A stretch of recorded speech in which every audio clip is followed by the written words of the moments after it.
Welcome back into the NJCAA Network studio. Zach McKinstry. Hope you're enjoying your Tuesday evening, and hopefully for these teams, it's about to get a lot better. We close out our Division III fall bracket reveals today with the NJCAA Division III Volleyball Selection Show presented by Digital Scoreboards.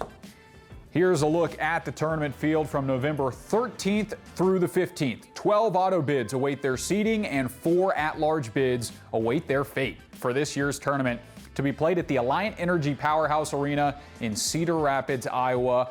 4 straight wins gets you a national title, and there's also a consolation bracket to determine the placement of the 9th, 7th, 5th, and 3rd place teams. 27 games total, and all of them will be available live for purchase on the NJCAA Network. Without any further ado, let's get things started in the top left corner of the bracket with a number 1 seed and number 16 seed. Top team in the tournament field is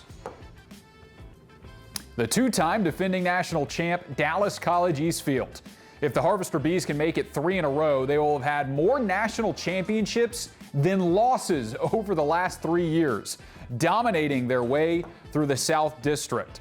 Eastfield is second in NJCAA Division III in kills per set, led by sophomore outside hitter Mia Santos, who is averaging over 4 kills each set this season.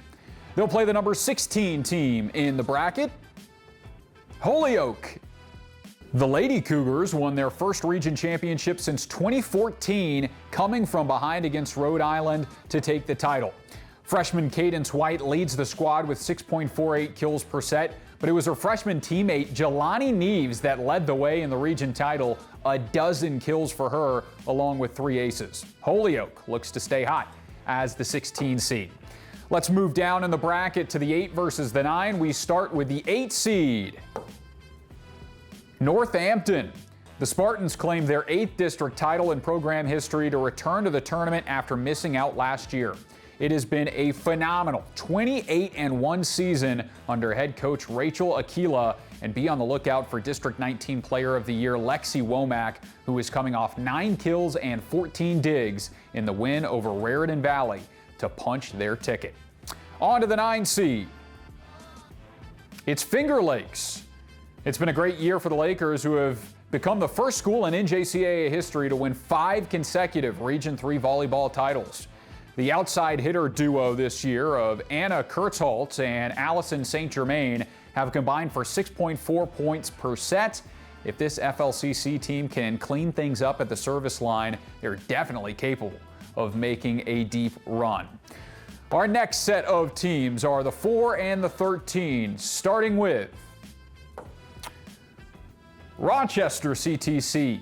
The Yellow Jackets advanced to Cedar Rapids for the 2nd straight year, this time as a top 4 seed. Coming into the tournament, Rochester has won in straight sets in 6 of the last 7 matches. It's a young and talented squad for our CTC, with 11 freshmen having played this year, led by Lily Holton and her 427 kills. They get the 13 seed. Brookdale. The Jersey Blues lost to Ocean County to end their season each of the last 2 years, but this campaign they got their revenge, taking them down in the 5th set to claim the region title. In that game, freshman Gemma Ferris had a whopping 30 kills to bring her total up to 313 on the season. Excited to see her and this Brookdale side try and play spoiler. On to the next we go. We move to the 5 seed in our first of 4 at-large bids. Sandhills. The Flyers fell in a 5-set battle in the Mid-Atlantic District, but with the at-large selection, they are through to nationals for the 3rd time in 4 years. This is another lineup that features a lot of freshmen, including 2 setters that each have over 450 assists this year. They play the 12 seed, and our second at-large bid, it is St. Cloud Tech. It's the first time since the 5th place finish in 2017 that the Cyclones are headed to the national tournament.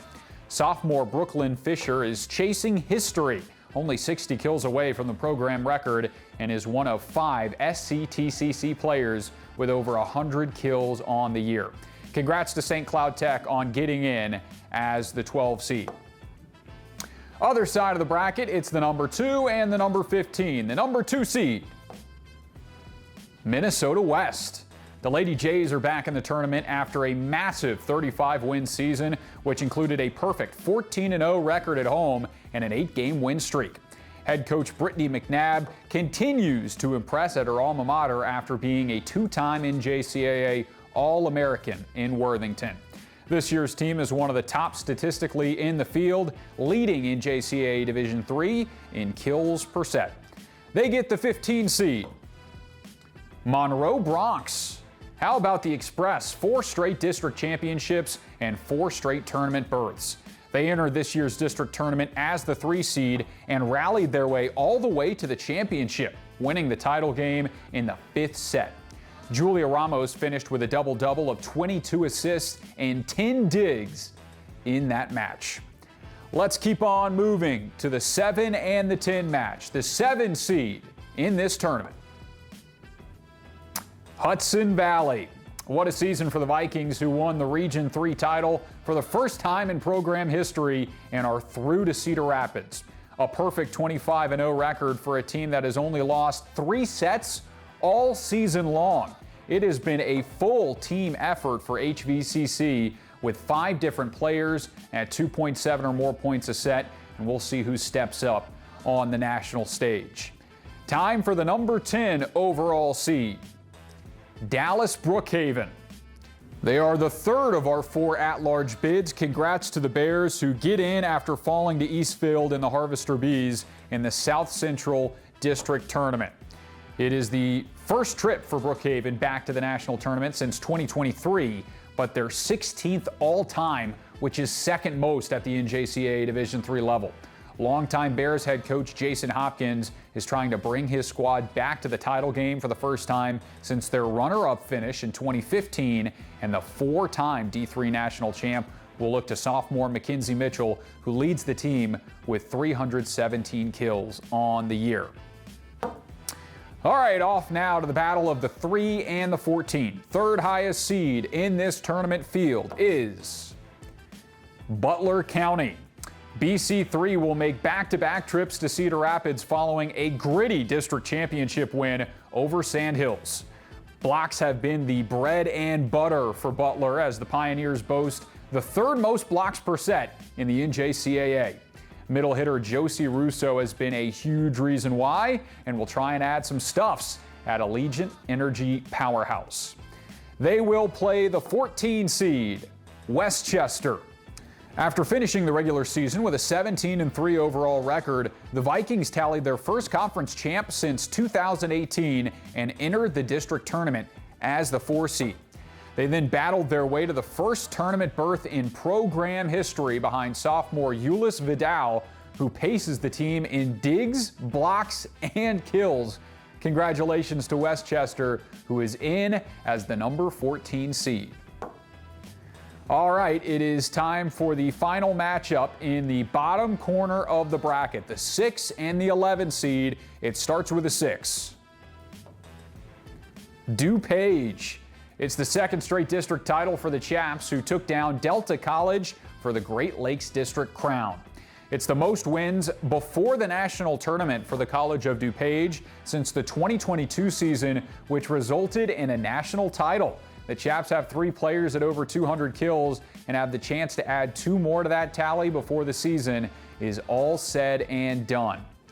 Okay, if you've been paying attention, there is only 1 at-large bid remaining. Hanging on the edge of their seats, the last team into the tournament is Caldwell Tech.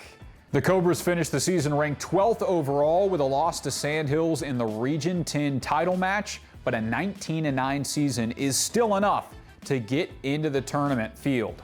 It's the 2nd trip for Caldwell since restarting their program in 2022, and they earn the 11 seed.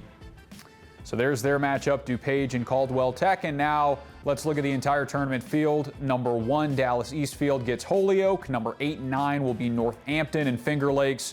Rochester CTC is a 4 seed. They play Brookdale in the opening round. 2 at-large bids in Sand Hills and St. Cloud Tech in the bottom left. Then Minnesota West against number 15 Monroe Bronx. The 7-10 is Hudson Valley and Dallas Brookhaven. Butler County gets number 14, Westchester, and it's number 6 DuPage against number 11 Caldwell Tech to round out the bracket. So congratulations, teams. Be sure to tune in to the NJCAA Network to watch all of these matches from Cedar Rapids. A big thanks to Digital Scoreboards as our selection show presenting sponsor. We've got 4 more of these coming next Tuesday, so be on the lookout for those. It's D1 and D2 men's and women's soccer. Excited to see everyone at Alliant Energy Powerhouse next week. Until then, thanks and so long from Charlotte.